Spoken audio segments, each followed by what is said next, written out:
Pandemic showed us that a lot of our lives can be handled online. Now, college admission exams like the SAT and ACT, they're transitioning to a digital format too. WKYT's Kelsey Soto talks with a Central Kentucky tutor about what this means for high school students with an eye on higher education. The SAT, or Scholastic Aptitude Test, is nearly a century old.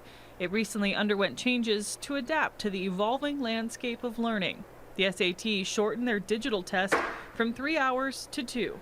The College Board, who administers standardized assessments like the SAT, say students should get their scores back within days instead of weeks.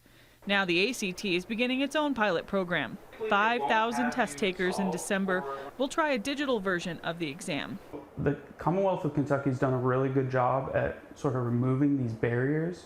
They provide free ACT tests to all juniors in public schools throughout the state, and sometimes even as low as like 10th graders or sophomores as well. International students have been utilizing digital ACT exams since 2018, but this will be the first time students in the States will get a chance to take the test on a computer.